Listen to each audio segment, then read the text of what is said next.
All right, next up on the podium is Missouri quarterback Drew Lock.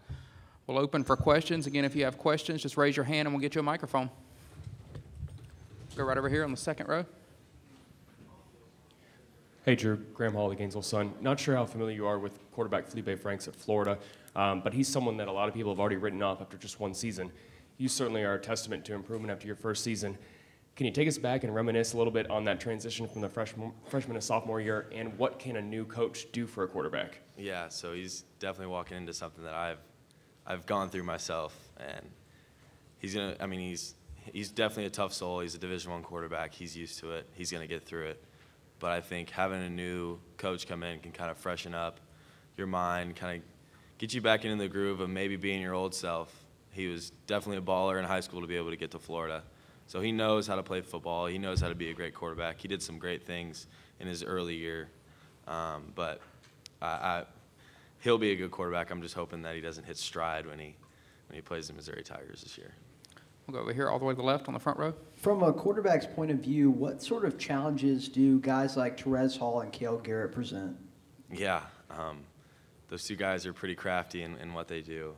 Cale's kind of sneaky fast and is not afraid to stick his head into any sort of contact, even with some quarterbacks in practice sometimes. And, of course, that ends up into a brawl or two. But, no, those guys are great linebackers. I think you saw Cale really perform well in the Georgia game last year. I could go on for days about those two guys, just how much they bring as leadership to that defense and really truly help the secondary out as well. Go to the front row right here in the middle on the left side. How did Josh Heupel develop you as a quarterback, and what can Mackenzie Milton now expect from him as his new coach? Yeah, so when Hype got there, like we previously talked about, I had confidence, but I had kind of false confidence. I needed to tell myself I was a confident football player at the time, and Hype brought the true confidence back out of me. Mackenzie obviously played really well last year, so he doesn't need any confidence-building skills from Hype at the time, but Hype's going to teach him a lot of great things, and I think he's going to teach him how to play fast, which is what we did, which is honestly kind of hard to do because you think about it, defenses do 5,000 different things before the play, and to be able to analyze that and get the play off within the amount of time that Hype's going to want it off, he's going to have to take in information really quickly. I think that's one thing that I'm really good at right now, and he's also going to learn how to manipulate safeties pretty well. That's a big thing with being able to throw the ball deep, which is what Hype likes to do. He's going to have to move those safeties one way or the other, and he'll slowly but surely figure out different ways to do that. It's not just typical hold your eyes here, they're going to run that way. You're going to know safeties. You're going to know if they're going to really play off your eyes or read formations or do different things. Stay right here on the front row on the aisle. Hey, Drew, kind of the calling card of last year's offense was the up-tempo feel of it. And with new offensive coordinator coming in, Dooley, are you guys trying to emulate that last year's offense, or are you trying to kind of build something more? Yeah, I think we're building something more. We're going to keep some of the aspects of that old offense in there, but we're definitely building something more. Coach Dooley knows a lot about the NFL game, being with the Dallas Cowboys for 5 years, and he's definitely bringing more of that into play, which I'm really excited about. It was one of the things he talked to me about before we hired him and before my decision to come back to the university, which it really appealed to me and made me want to come back even more. We'll go to the camera position right there in the middle in the front row. When you look across the conference as a whole, how would you assess the entire group of quarterbacks? Because on the surface, it seems like there's a lot of good quarterbacks in this league. Yeah, so I got to spend a good amount of time with some of the quarterbacks this summer. One was being a counselor at the Elite 11 with a couple of guys. Another one was the Manning Passing Academy. So I got to throw with them countless of times, and obviously playing against them too, you see them throw. But it's a great quarterback class right now. I think it's going to be some of the best quarterback play in a while, and I'm excited to be involved in that class, and I truly do think as myself as one of the top guys in that class. Go over here on the back row to the left side. Drew, I don't know if you heard what was said, but Florida's CC Jefferson, I guess you did. What, I guess, is your take on that? Yeah, so I answered this one earlier a little bit. So I play offense. I believe CC plays defense. We were playing at home. So if anyone in the game of football has known a home crowd to yell at the offense while they're out there on the field, I'm not sure where that ever takes part. So I don't know exactly if he was confused about what was happening, because I'm actually very thankful we're quiet while I'm on offense. So that was my take on the whole quote from CC. Go right here on the front row. So leading up to the season, you've been on quite a few watch lists. Of course, the Mizzou Heisman campaign they got going for you now, and also seeing yourself at the top of some of the big boards in the mock drafts for next year. So how do you kind of handle that hype and control it when you're leading up into the season? Yeah, people ask about that, and they think it brings a lot of pressure, which honestly it brings pressure, but if you're playing in the SEC, you're traveling to Athens, you're traveling to Florida, there's a lot of pressure regardless of watch lists or a Heisman campaign, which I'm actually really thankful the university is doing for me. I think it's all really good publicity for the school. If I can do that for the school, then I'll be glad to do that. We'll go standing over here in the back right. Drew, Coach kind of talked about your football IQ and how your ability to read defenses has gotten a lot better. Do you feel that way from the time that you started at Mizzou to now? Oh, do I ever? I don't even want to talk to you about defenses my freshman year. I was scared to go into meeting rooms and have those talks because I knew I wasn't going to be the smartest guy in there. And if I'm not the smartest guy in there, it's going to probably aggravate me a little bit.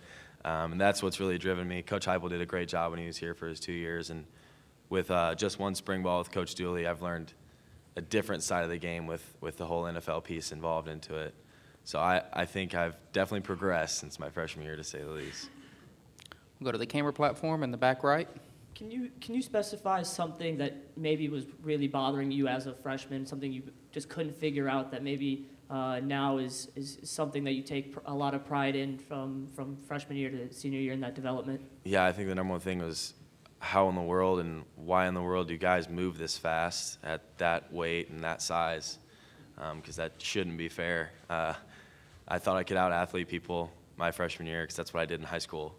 And then when you go and play Florida with Hargraves and Wilson and Tabor all playing at the same time, and those guys, it becomes a different story. And you got to kind of be on your P's and Q's 24/7, and that's when reading defenses came into play and a lot of other stuff to where I think I've progressed in that, but I think I was an ignorant 18-year-old at the time going to Athens and thinking I can out-athlete the Floyd guy that went first round to the Bears, which is not a thing I could do. We'll go standing over here on the left. Drew, now that you've had a few months to think about it, what's your reaction to kind of that whole thing that happened in the Texas Bowl where you did the backpack thing and then Tom Herman decided to do it late in the game? Yeah, so that was something that we had been doing all year, actually. And we threw a touchdown, I think, the 44th one, which was, so I'd done it 44 times that year. And just so happened that last time was the one time that everyone blew up about it. It was to our sideline. Let that be noted. It was not towards Texas. I have never talked directly to the University of Texas at that game.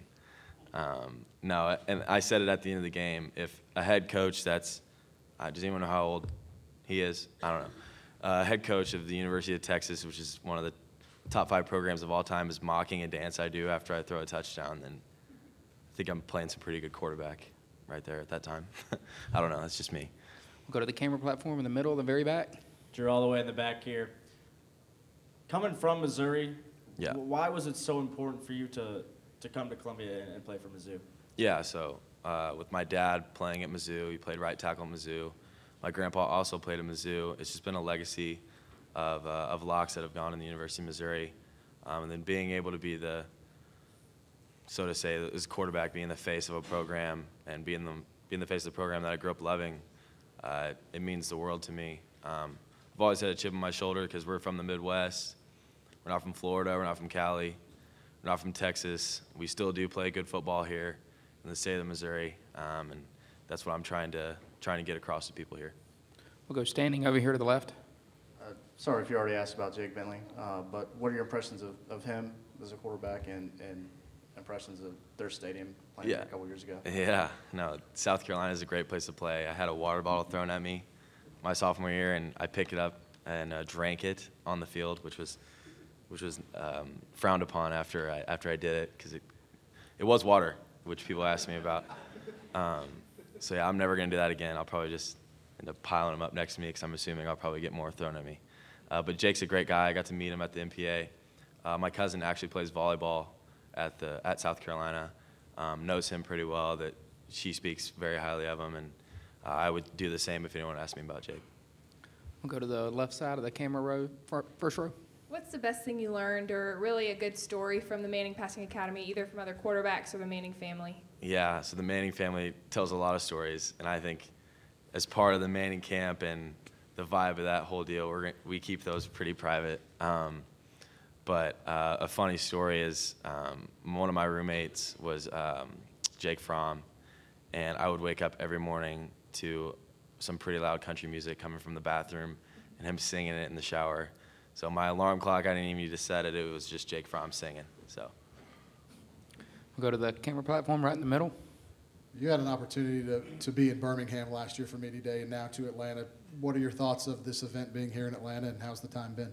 yeah, it's really cool. One of our guys we brought was from Atlanta as well. So it's cool for him to be able to come back here and get back to his hometown for the short time that we're here. But the facilities have been great. I think this place picked up pretty well. It's a bummer I can't go for a third time, hopefully. Or not hopefully, obviously I'm not going to be here. But no, this place has been great. I've had a blast so far. Again, if you got any questions, if you'll raise your hand, we'll get a microphone to you.